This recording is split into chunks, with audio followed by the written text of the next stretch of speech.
Sacco, uchirugona utaura shona ere. Ndinogona. Makorokoto, ndrugona Mapiwa this medal. Honourable Sacco is one of the recipients of the awards, and this medal, what does it mean to you? Don't you feel like a national hero today? I'm very humbled by receiving this Jairos Jiri Humanitarian Award from His Excellency the President today here at National Heroes Acre. I'm very humbled by receiving it for contributing during and after the Cyclone Idai in Chimanimani. Now, let's talk about the cyclone itself.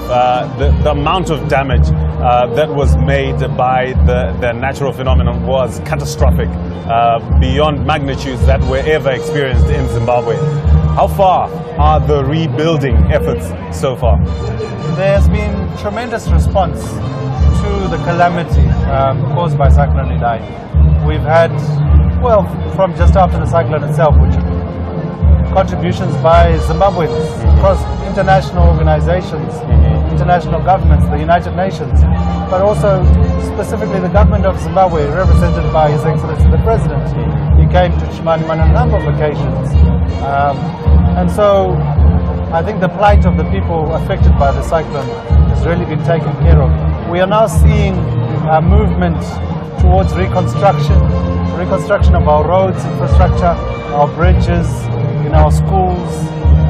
Most ablution facilities have been repaired, but it's a long-term process. It's not going to happen overnight. There's a lot of work to be done, but the goodwill out there is amazing. And the process has started where contractors have come onto the ground now to start working on the bridges, on the roads, specifically the road from Chipinge to connect Copper Growth Point, the road down Skyline, the bridge at Peacock. Work is underway as we speak. We have the South African Defence Forces also showing their goodwill. They came on board to bring in what we call Bailey bridges, temporary bridges, which they are erecting as we speak. And we are hoping that those bridges will be passable before the rainy season. And then the President in his speech today did highlight the importance of peace, mutual respect, loyalty, inclusiveness. That period when the people were, exposed to the Cyclone Idai, it really united people. What other lessons can be drawn from that disaster? Well, even if you consider the recipients of these awards today, it knows no political boundary. It knows no racial boundary or tribal boundary. These awards were given by His Excellency the President to people who deserve them for their contributions during the cyclone. So taking a cue from that, even if you look at what the response from Zimbabweans was during or after the cyclone, we came together as a nation.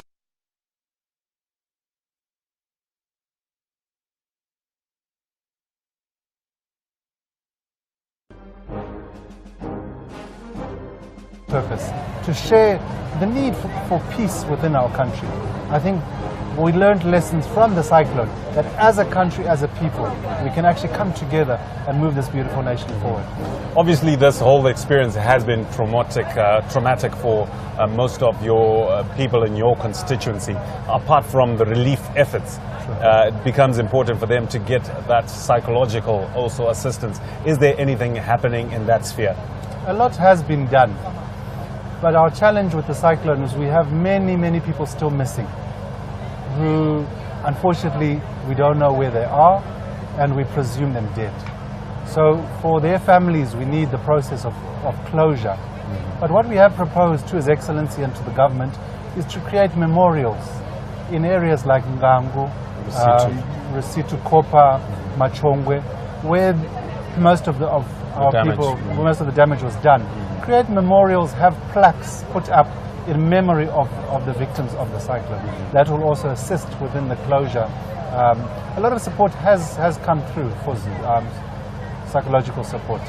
But because with some families, maybe they still hope to find their relatives, but the reality is for those who are missing and haven't been found, we presume them dead.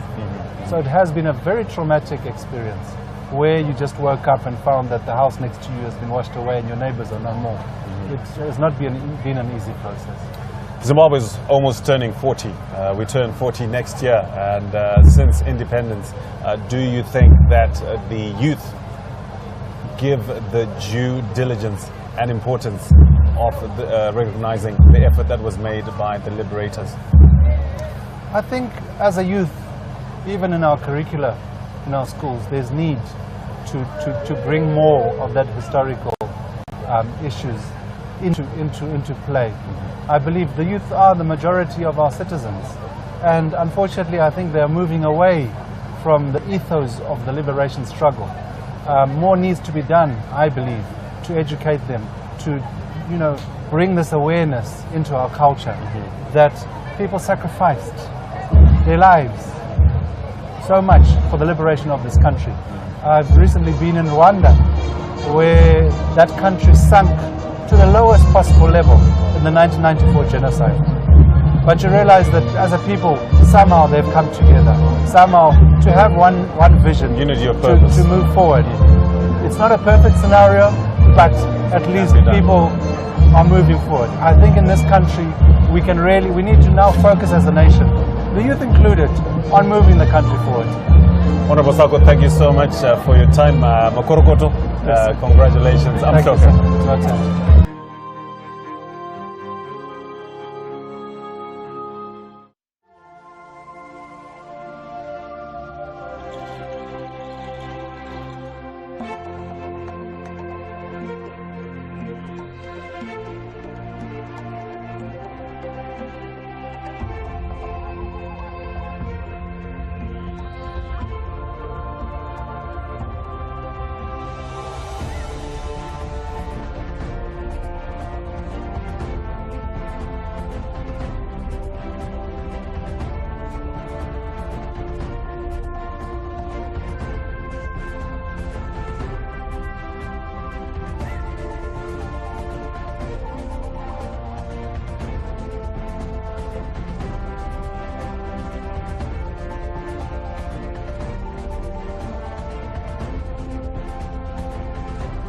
Secunda Holdings.